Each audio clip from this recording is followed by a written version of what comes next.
Welcome again. For purposes of those on the TV channel, this is Women's Money. It's Chapter 3, which is Tracking Your Spending. I'm Carrie Rattle.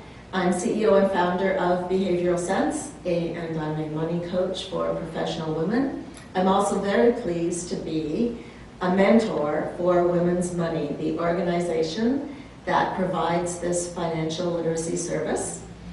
And Women's Money is the #1 financial education program for women in the country. So, for all of you, welcome back today, and nice to have you again.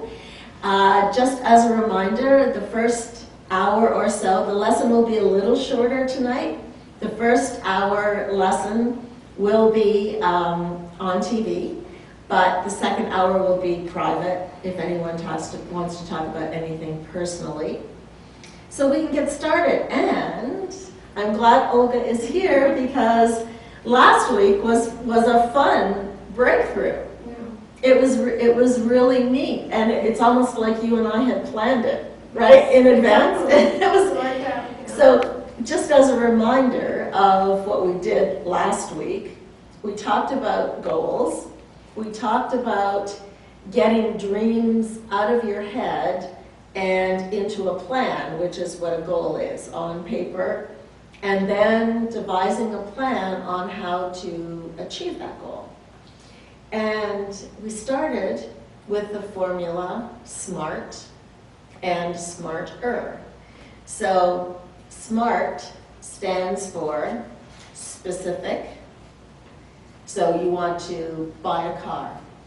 Measurable, that might be a $5,000 down payment.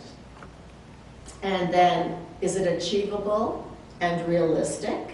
So looking at that, where can the money be found to actually save for that $5,000?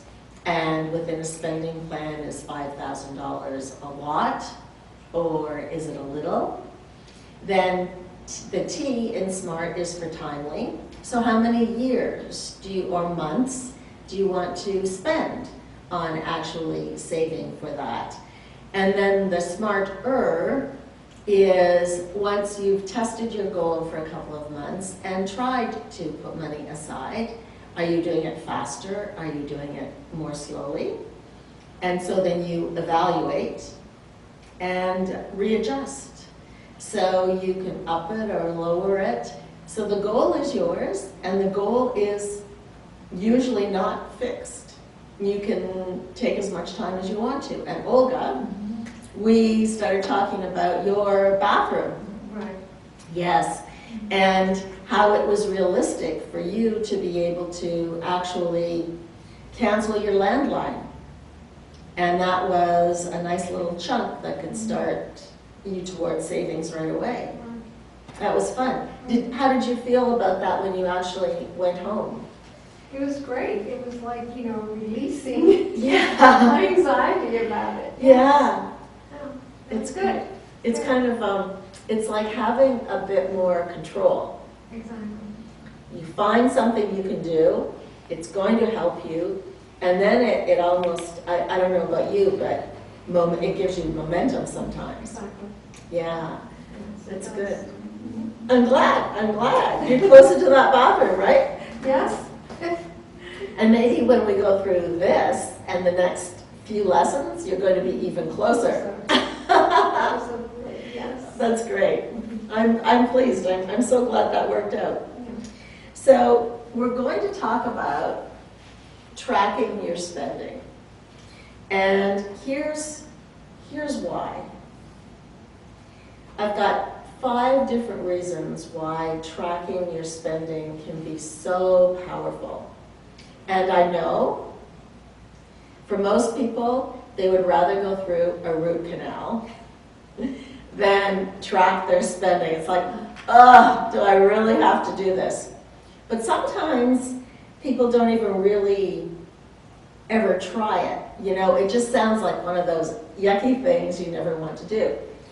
So I wanted to share the magic of numbers and why tracking really helps so quickly. In 2 or 3 months, it can change your life sometimes.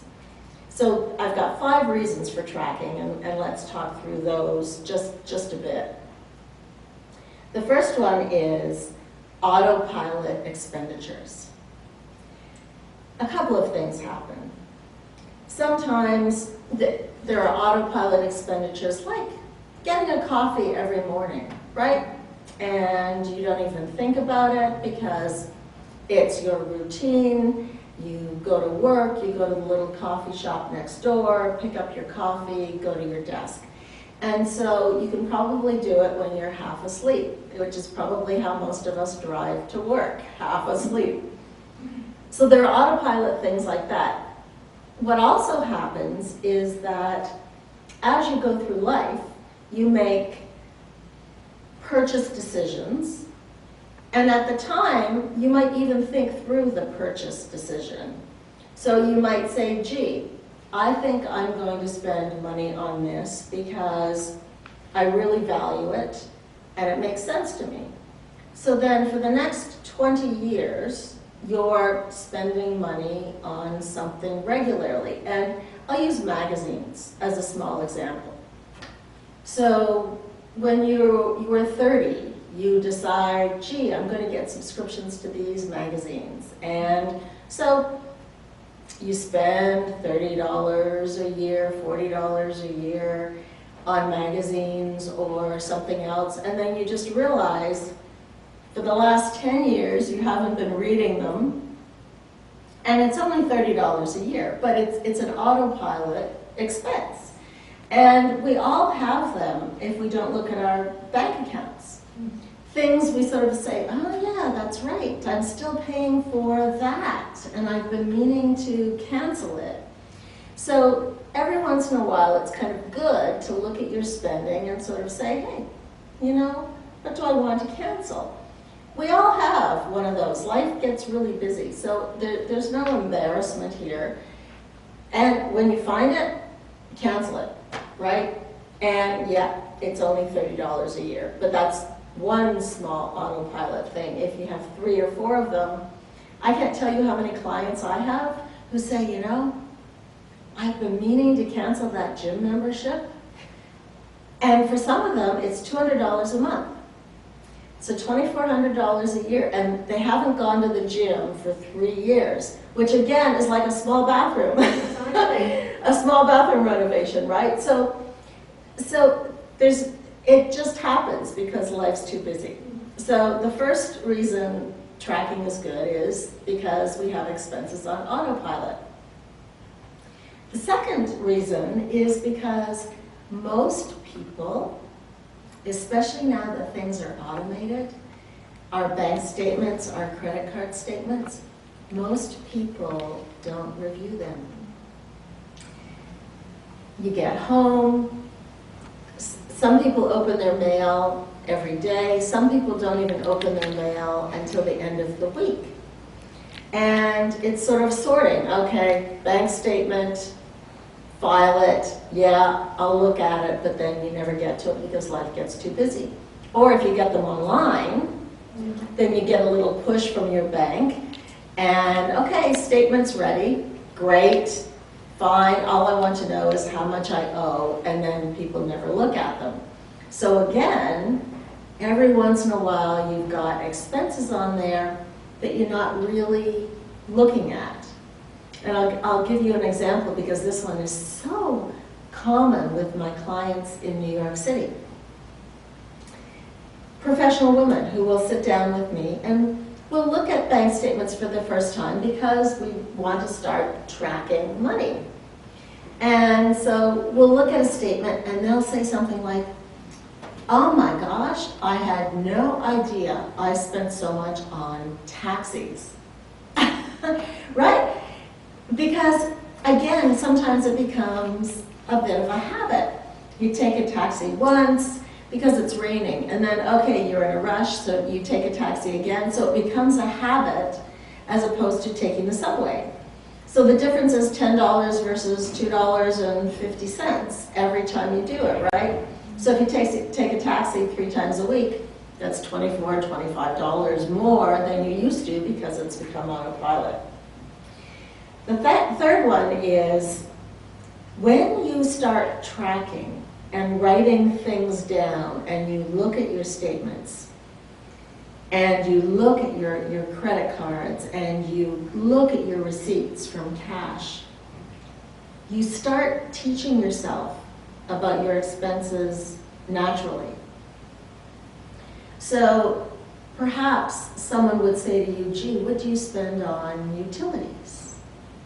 Right? And we might know, we might not know. Our spouse might pay that bill versus us. We might pay other bills. But when you start tracking it, it's like, boom, I know exactly what's going to utilities now.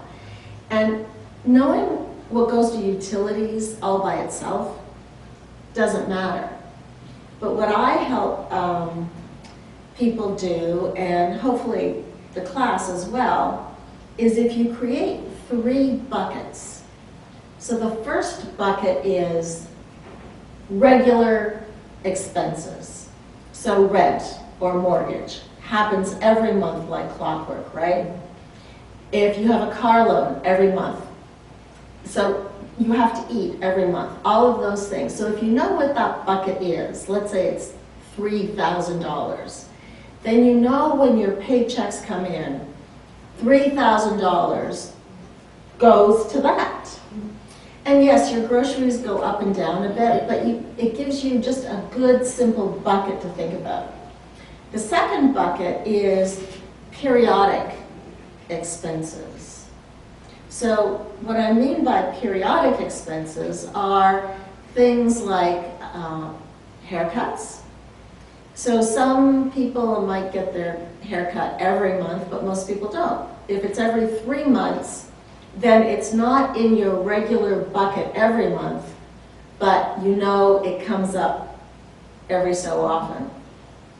Things like insurance, that you might pay twice a year for car insurance. Home insurance, some people might pay home insurance once a year. So there are a number of periodic expenses, and so that's what periodic means, regular periods, but not every month. And then the third bucket is sort of variable. So you have your regular 3,000, and then you can look at your periodics and say, okay, this month I've got another 500 that doesn't happen every month, but is happening this month. So I've got 3,000, I've got 500, and then you've got your variable. So your variable can be things like eating out. And what I mean by variable, and it depends on the person, so you can call it what you want to call it. You could call it your choices bucket. So some people eat out once a weekend. Some people will eat out less regularly, going to the movies, going to a concert, vacation, anything like that, clothing. You may not buy clothing every month, and so that's something where if you have money left over, you want to choose to.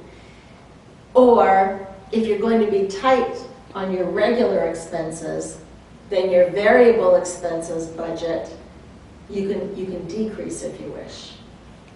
So it's kind of cover your really important stuff, cover your periodic expenses, and then what you have left over, and try to live within that for the variable stuff, which is the fun stuff, usually. And that doesn't include savings. So sometimes savings will be in your regular expenses because you want to take money out of every paycheck and put it in a savings account. So that way, once you create your own 3 buckets, you sort of have an idea, okay, 3,000 this month plus 500 in periodic. And you know, I usually spend another $500 on variable, but because my periodic expenses are high, my variable has to go down. So it's kind of like you've got a scale. You've got your regular expenses, and if they're going to be a little higher, your choices somewhere else need to go down a bit if you want to balance yourself out. So that's sort of natural learning when you start tracking, because you start seeing what comes up regularly. The fourth reason, this is kind of fun, behavioral finance. I don't know if you've ever heard of behavioral finance. It's a new study. I wish it existed when I went to school years ago. I studied regular economics that assume, the study assumes that you make logical decisions as a consumer. Well, not true. Daniel Kahneman won the Nobel Prize for proving that there is emotion in every decision we make and logic in very few. So behavioral finance is a mix of psychology and cognitive decision-making processes in the brain and how that affects how we deal with money. It's fascinating. And my goodness, it's pretty young, and what I mean by young is that it's really only been accepted for maybe 20 years, which in the scheme of life, economics has been around for decades and decades, psychology has been around for decades and decades, and so has finance, but not behavioral finance. So, these really smart people are always studying different behaviors. And there's one called the pain effect, P-A-I-N, as in physical pain. What they say is that the greater the gap between when you pay for something and when you enjoy it or use it, the less pain there is, so you don't feel the expense of that item. So I'll give you an example. Let's say a couple are getting married in June. They're going to an all-inclusive vacation. So they pay for the honeymoon in April. They get it done, they've got all these wedding expenses, so they tick it off the list. So they pay, I'll make up a number, $4,000 for a lovely all-inclusive in April. Then they go at the end of June when they get married. This money, way, way gone, right? They've forgotten about it. So they get down to the all-inclusive. Oh, and they have lots of wine, because yes, you have to pay for that separately, but the vacation's almost free because they paid for it so long ago. So they have wine, and they'll pay for extra activities, and they'll go shopping because it's costing them so little because they've forgotten about what they've paid. So the idea is to try to tie when you pay something to when you use it, because then you appreciate the true value of it more. And if you don't enjoy it, you sort of say, wow, what I paid, the pain of paying was more than the value I got out of it, so I'm not going to do that again. When you think about credit cards, and I'm sure they didn't think about doing this to people when they created credit cards, right? But you buy things, and then your statement cutoff is 3 weeks later, and then by the time they deliver it to you, it's 2 or 3 days online, maybe more by mail. So whatever you bought a month ago, you have forgotten about the pain.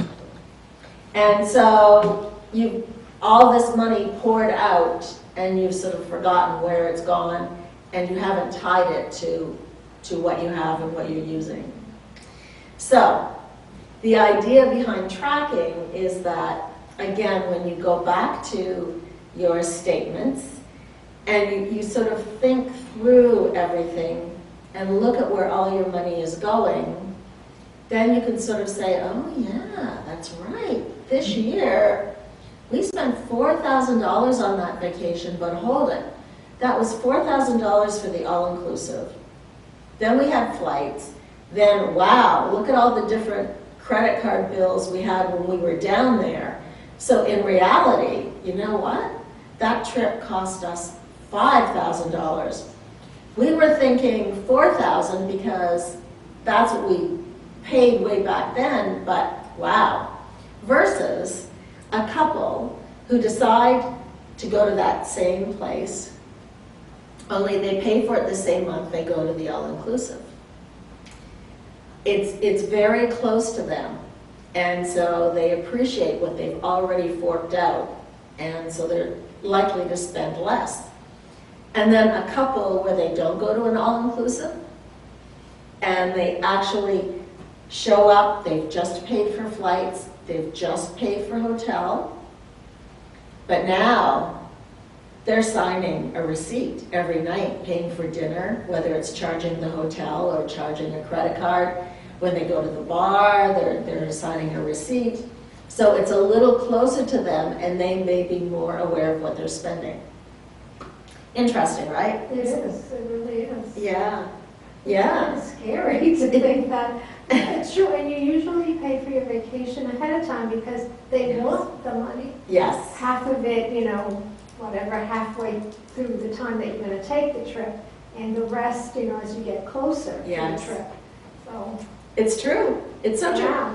And I'm sure none of these people are trying to be devious. This is, No. you know, they want money up front because they want to understand how many people are going to show up. Yeah.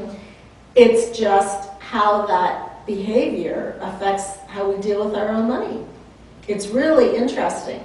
Yeah. Mm. And the last one,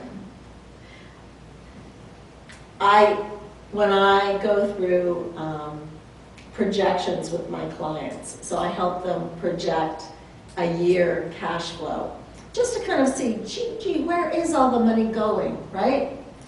And it helps them decide some behaviors they want to change pretty quickly. I have special lines for Amazon and Costco. It's usually one or the other, sometimes it's both. What's interesting is that, let's take Amazon. And this is no surprise for anyone who shops on Amazon, right? They have everything. They have books, they have music, they have clothing, because they let you go to different sites to buy things. So, and of course they're masters at this, because as you're looking at an item, this little notice pops up that says, only 4 left. And that's an emotional trigger. It's fear of missing out. Oh my gosh, there are only 4 left. Now, what they don't add below is, don't worry, we're getting a shipment of another 500,000 in a week. They don't say that below it, they just say only 4 left. And then once you buy an item, they're very good at saying below that, other people who just bought that item you did also bought all of these items. That's right. So then it's sort of, oh, wow. So somebody who liked what I liked also likes these. Maybe I'll like these, right? So it's feeling like you're a collective group. It's belonging. So you go into Amazon for a $25 book, and one click later, because your credit card is on file, you have $250 spent. So what we like to do is peel out that Amazon receipt and sort of say, okay, where did that money go? Books, dress, makeup, whatever, so that clients really see what went on. And it's the same with Costco. If you look at the average size grocery cart in a ShopRite or Stop and Shop or anything like that, a Costco cart is probably much larger, right? 1.5 times, if not 2 times. And of course, I think we talked about Costco a little bit last session. So it's everything that goes into that cart. And I was talking with a client today who's a teacher. She said, oh yes, I go to Costco for dry goods, toilet paper, things like that. And she said, but I always manage to fill up my cart, sorry. So it's like, oh my gosh, so where's that money going? So tracking it sort of helps understand where it really is going and how much does all that stuff mean to you versus your goals. So it ties it all back, because if you want to achieve a goal or two, and it's good to have at least a couple of goals, then you can sort of say, where is all my money going today? Versus, where can I redirect to my goal? And it's always your choice, always. You don't want to tell anyone how to run their life or run their finances, right? But it's what's important to you versus what isn't important to you. Yeah, I was talking with a client today who said, oh my gosh, she has a cute little daughter, 2 years of age. This little daughter has enough pants to wear a different pair of pants for a whole month, right? She just loves buying cute little things. Great, it's fun. My goodness, it's fun dressing little girls, right? But at the same time, okay, wow. Even if you had 15 pairs of pants for that child and rotated every 2 days. So it's a choice. It's always, it's a personal choice. So what I thought I would do, and I've actually created, which we'll get into in a second, charts, because the one in Women's Money wasn't quite big enough, and I want to make this easy for you guys. But what I wanted to share is sort of kind of how this looks and the magic in numbers.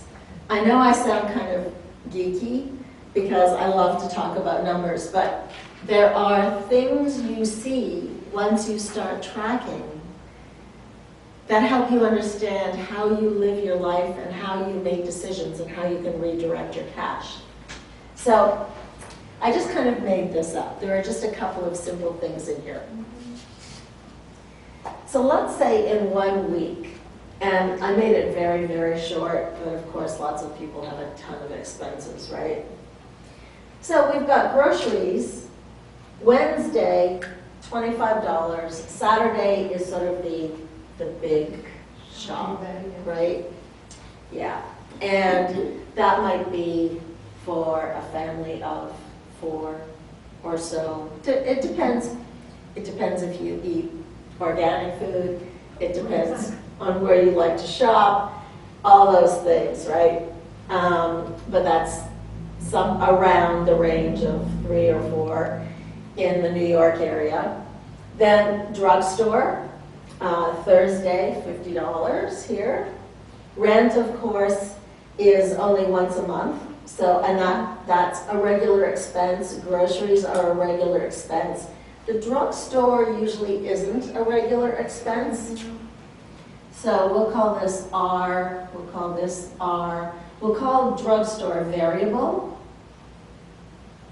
Some expenses might be regular, so if somebody gets a medication once a month, asthma, something like that. Cell phone is usually pretty regular. The amount is what you want to look at. So what's your plan versus what usually shows up here?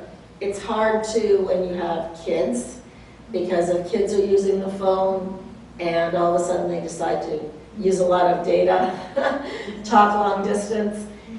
But that's important too, because then you look at that and you sort of say, okay, just a second, I signed up for this plan. Now that I'm looking at it, my kids are using a lot more data than I thought. I should just buy more data, because once you go over the plan, they charge you a lot more incrementally, right? So just even looking at this and sort of saying, okay, do I do something with that? Taxis, we'll call this a variable as well. Eating out, we'll call variable. And charity.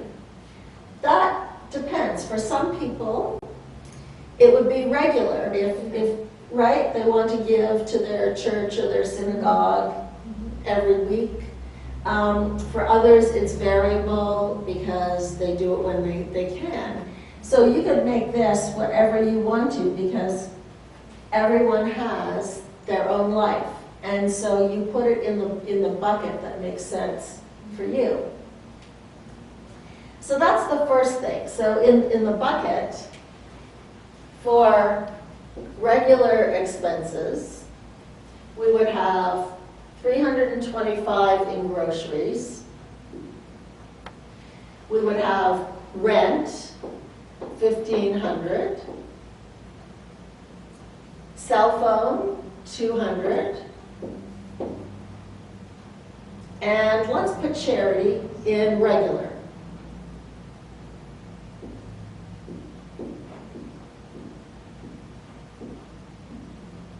How's that? So your regular bucket every month is approximately this. And then if your cell phone stays on that, it's predictable. And if you give charity, it's pretty predictable.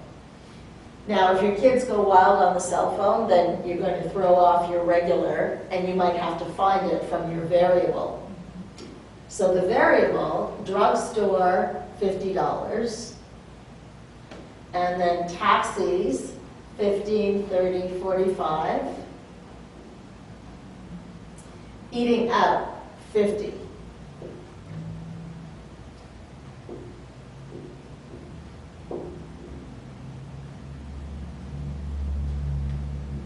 So your variable isn't much, but what it is a little bit of wiggle room.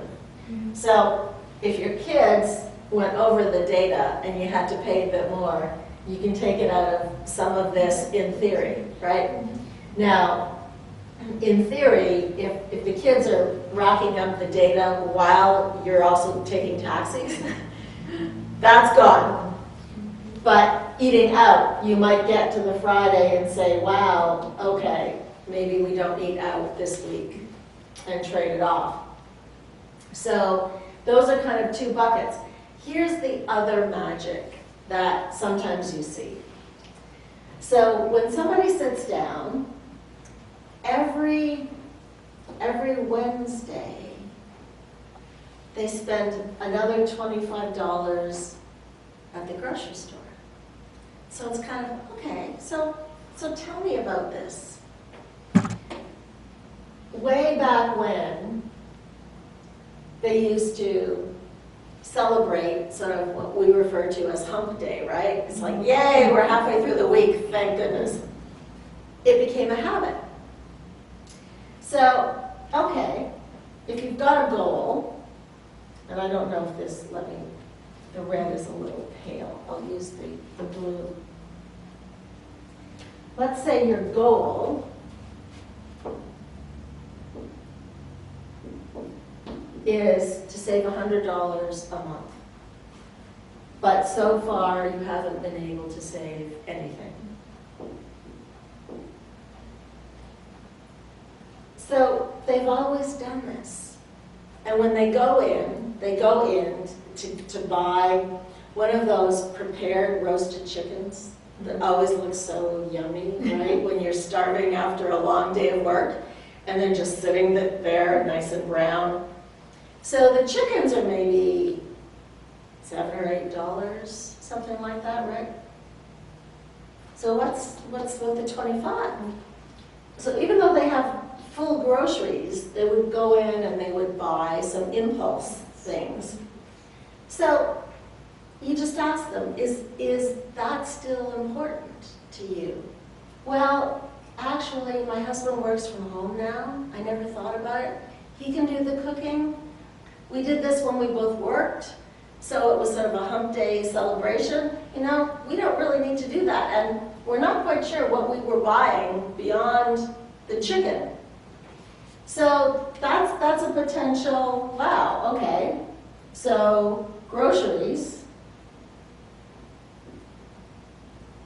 maybe you can stop spending the $25. It's a thought, your choice. The next question might be, okay, $50 on Thursday, is that $50 once a month, or is it every Thursday? I had a client who, Thursday was sort of her day to get chores done at the drugstore. Birthday cards, things like that. And it was very close to her work, so she would just pop in. Well, she would walk around with the little basket on her arm, look at, a new nail polish color, right? In it goes. New lipstick color. Hey, and just little things, like little treats for herself. So literally once a week, $80 later, she had all these fun little things. They looked pretty in the package. She thought she'd try them out every Thursday.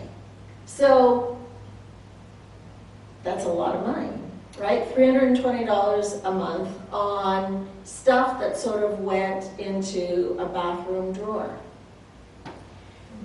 And so you can sort of ask and say, hey, drugstore, when you start tracking it, is it once a month or is it every week? And what are you buying every week? And is it important to you? Maybe, maybe not. Maybe part of it is medication. Maybe part of it is $30 you can decrease at the drugstore. So once you see things on paper, you can sort of start looking at it and see potential patterns. So taxis, look at this, Monday, Wednesday, Friday. And we all do this, by the way. We all justify why we spend, right? So Monday, it's Monday.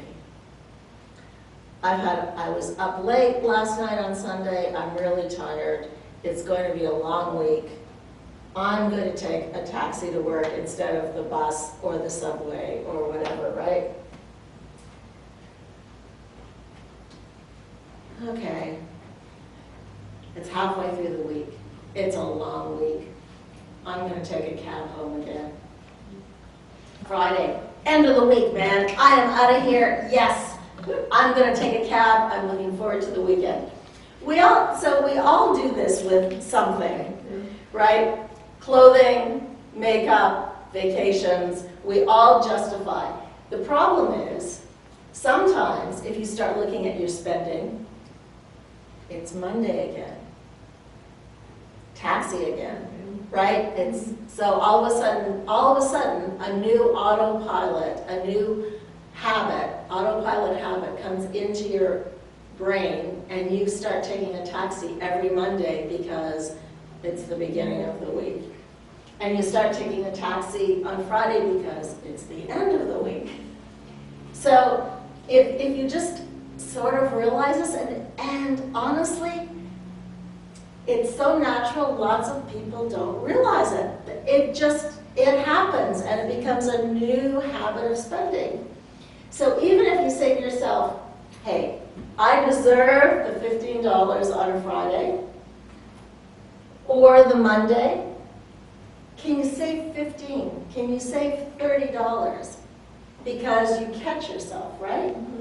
So let's say you're willing to give up the $15.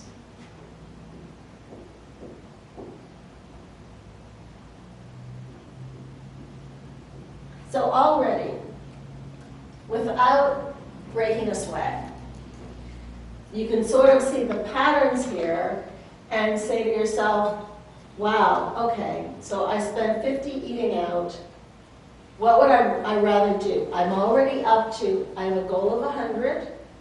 I've got groceries of 25 I'm going to cut out. The drugstore, I'm only going to spend 20 because I see that I spend 50 every week. So I could save myself at least 30. And then $15 from a taxi. So just one taxi, one little bit from a drugstore, and who knows, as you go through a whole month, you might find the other $30. So the idea is that once you have your goal, your bathroom, whatever, it's almost magical because you start to see patterns in what you do. And it's great. It's great because it just helps you. And it's always your choice. Any questions about that? Well, with this spreadsheet, do you go this way for 4 weeks? Yes. And at the end, you make the total, and that's when you do your summary. Yes, yeah. Or you can total it every week too, Every right? week, and then just keep carrying it forward. Yeah. The total, okay. Yeah, absolutely.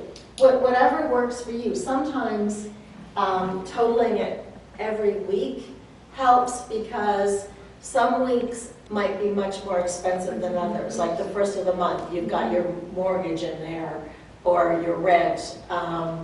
A lot of things come at the first of the month, right?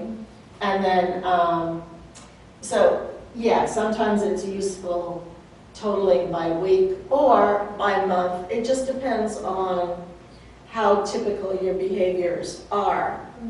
But you can, if you look at it by week, then that's when you start seeing smaller patterns. Yeah. Yeah, you just taught me something about, because I usually go to the drugstore, or like today I went to CVS because I wanted to get my vitamins, okay? I didn't find them, they were out, whatever. Yeah. They're now selling more of their own product, you know, so I didn't find what I wanted.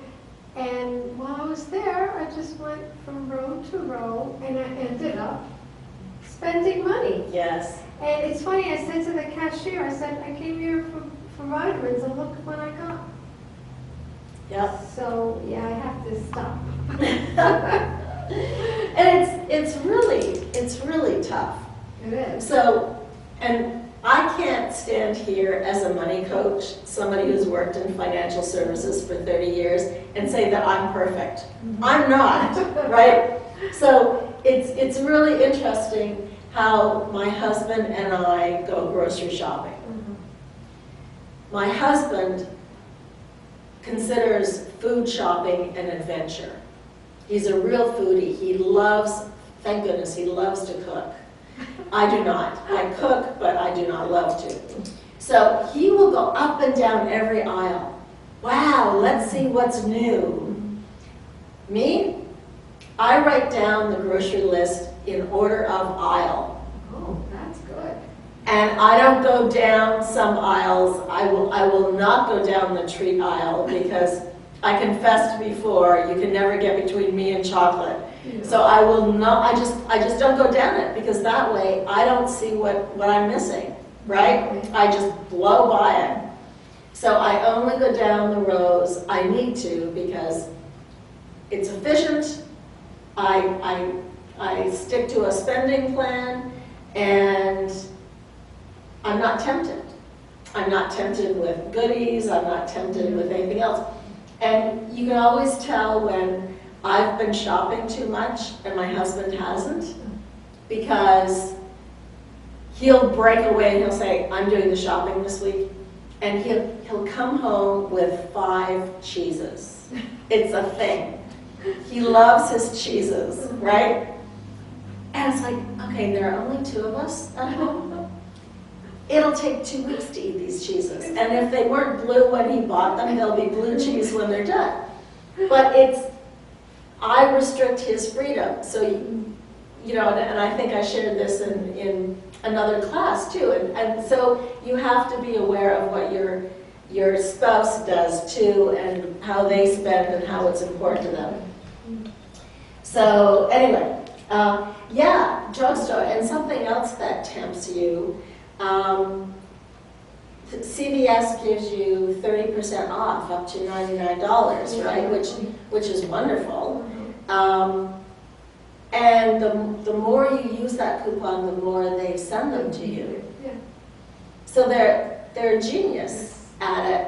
But literally, I ripped one up and threw it away 2 weeks ago because I thought, just a second, we did our big buys. And so I don't need this, I'm not going, but it's hard because you're ripping up a 30% off coupon. But sure enough, 2 weeks later, they've sent another one. So now I need stuff, and I'll use the 30%, but it's tempting, right? Because then if you have that coupon, and you're walking around, it's like, okay, I get 30% off. I'll get 2 nail polishes, and yeah, it's really easy to just spend things. So that's kind of the idea behind tracking and seeing where it goes. So what I have for the class is something that I've created for you guys. I've filled in a lot of different expenses, things that many of my clients use, but I also left some spaces in here. So if you want to include. Yeah, or feel free to just X out, you cross it out, add something else, whatever works for you guys. And so this is for 1 whole week, and I've provided enough for 5 weeks because we have more than 28 days usually in just about every month, right? And so what I would ask that you do is just complete this for the next 2 weeks until our next class, and just see what happens, see if you learn anything from it. And as I say, it's always up to you.